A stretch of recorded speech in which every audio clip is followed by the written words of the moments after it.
This right here, what I'm filming with, is the new Canon R5, finally getting to test it out. And today we're gonna address two of the biggest criticisms the R5 is getting, and that is the IBIS Wobbles and the overheating. How bad is it? Will it affect you? And is there a way to fix them? And no, this is not a Canon sponsored video. They did provide me with the R5 to test out, but I do have to give it back. Canon has never paid me, actually, even though some of you like to think that I'm just a big Canon sellout. At this point, I feel like since I have some of that reputation, I probably should take some money from Canon. But honestly, I would just rather be able to try out any camera I want, use any camera I want. When a new camera comes out, if it's the best camera for me, then I can use it. So that's why I don't like taking money from any other camera companies. It's really a pretty selfish reason. Okay, first let's look at the IBIS Wobble. So if you didn't know, when you have IBIS and you're on a really wide lens like this one, the 15mm, and you move it around a little bit like this, you're gonna get some wobbles in the corners, and that's what a lot of people have been talking about. Now, I'm no IBIS expert, but I think what it has to do with is the fact that really wide lenses distort a little bit, and because you're actually moving the sensor around to stabilize, it's causing this wobbling effect in the corners. I could be wrong. That's my explanation for it, at least. And that's only really on really wide lenses like this 15. Like if I go to 35, you shouldn't really notice any wobbling now. I'm trying to see, I can't really tell on the small screen, but you shouldn't see much wobble, if any wobble, at 35. And then if you're on something like a 70 to 200, you're not gonna see any wobble at all. And unfortunately, there is no way to turn off the IBIS. You have to use the IBIS. So that's why I wanna figure out, is there a way to make it a little bit less worse? Because we do have some different combinations of stabilization that we can do. The camera also has electronic stabilization, so we could combine that with the IBIS, and we also have stabilization inside of this lens. So I want to test out which combination is the best. Is there a way to get rid of a little bit of the wobbles? And also I just want to see how bad are the wobbles actually.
Okay, so after doing some reviewing, there's definitely wobble for sure. I would say that just the IBIS by itself wobbles the most.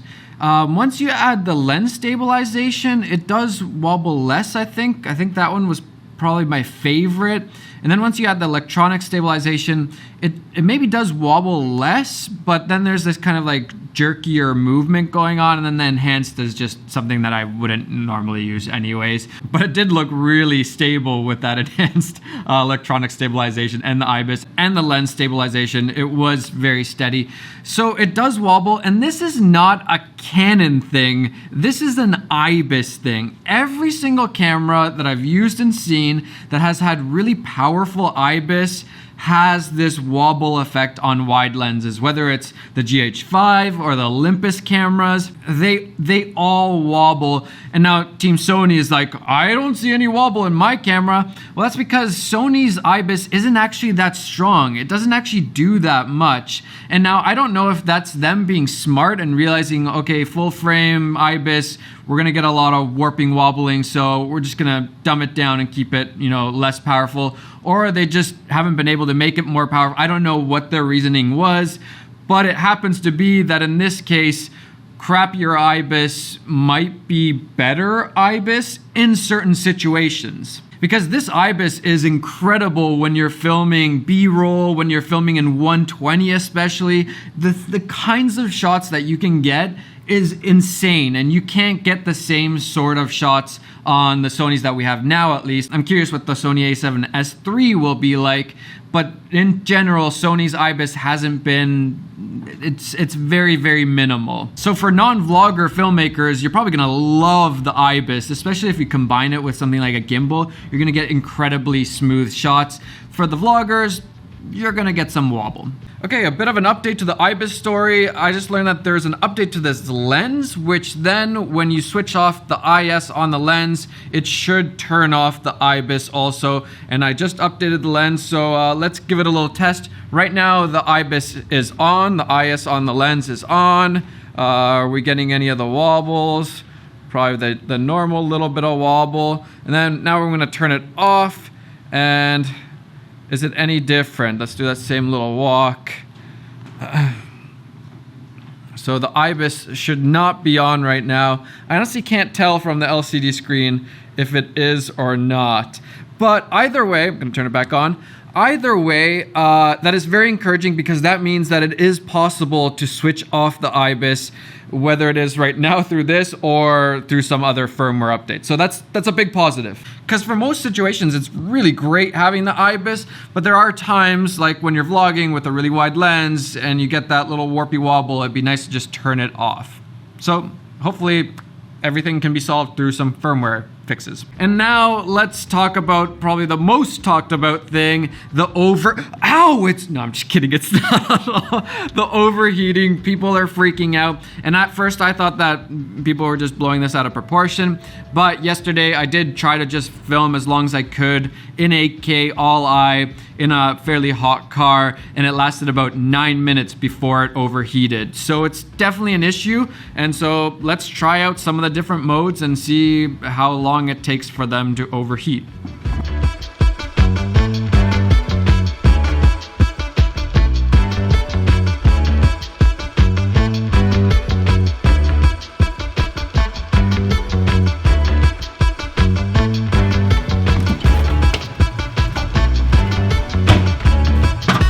Gotta, you know, cool down the camera in between takes.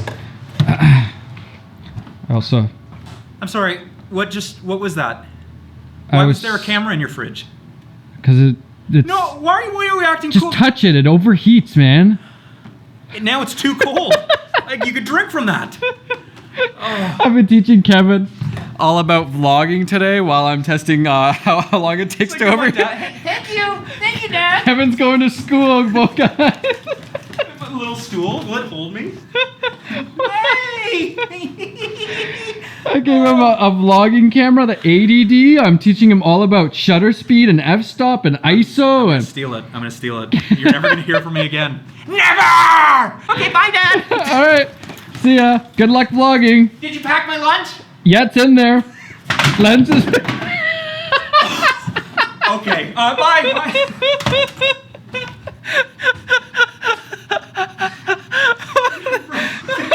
Did I break this? What is this? That was like earlier. I kid you not. I wish I was filming this. This literally happened. Oh yeah. I pull out the camera on this like old Gorilla Pod, and I'm like, this is hyping me up. I'm like, this is a great tool everybody uses, and it literally just falls right off as I'm trying to give a spiel. You said this word for word. I recommend this 100%. Imagine if I had your camera up there and it fell off, and then I have to tell you, hey, your camera broke. Oh, did it? Oh, the thing fell down? Really? Yeah, that's never happened. This has never happened in my life. Who did this? What is this? Tyler. You can have that. Blend into the wall. Thanks. Anything else? Oh, where's the Canon? Where's the Canon? All right, man. Thank you for everything. All right. Good seeing you. Love how you pin this up. Where's the... You know what? I'm just taking it. Just take it. Oh, I love it. Okay, so far we've only gotten through the 8K and the 4K because I had to cool it down and all that stuff, fridge stuff. I'm really curious about the 4K to see if that overheats, so I'm gonna have to go home and hopefully the 4K doesn't overheat at all.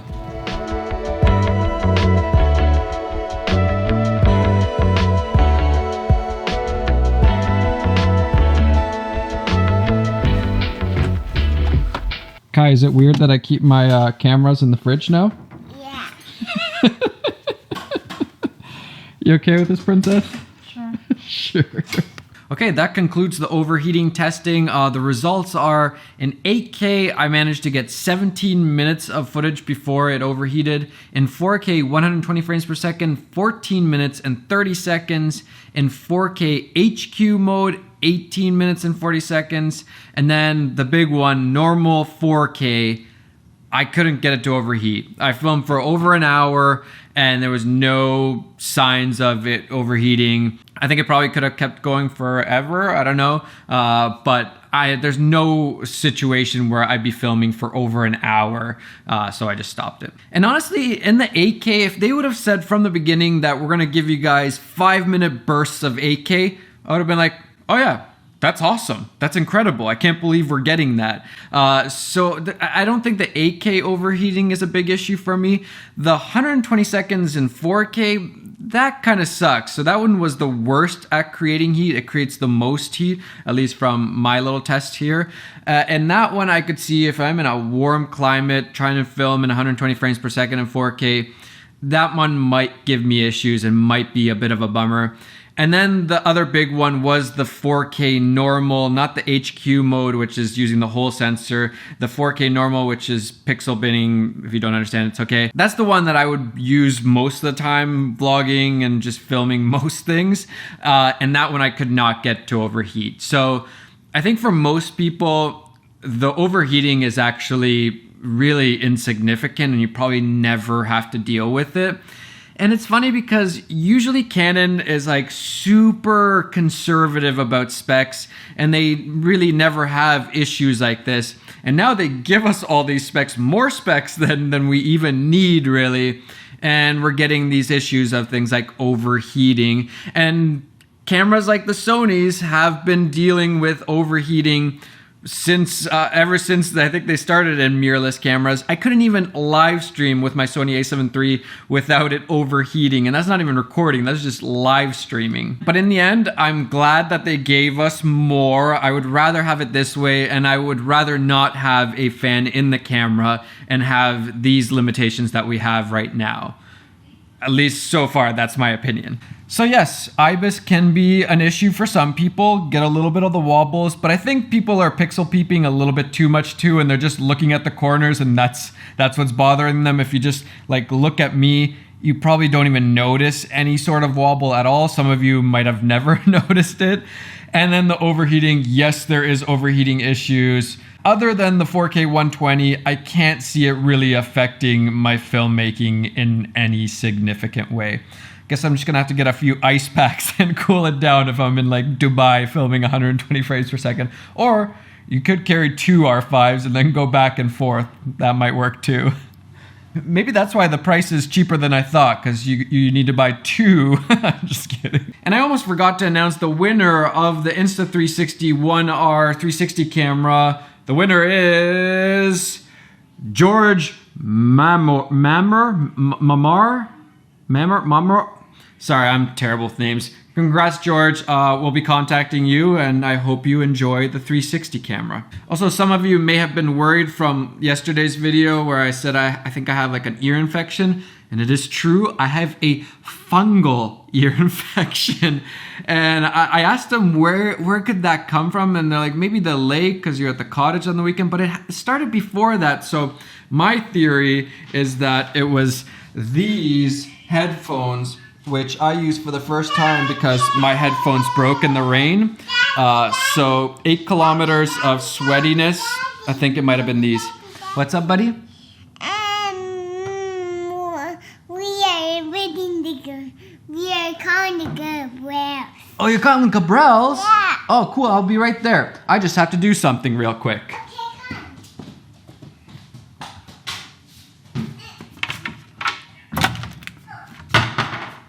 I don't want no more fungus in my ears.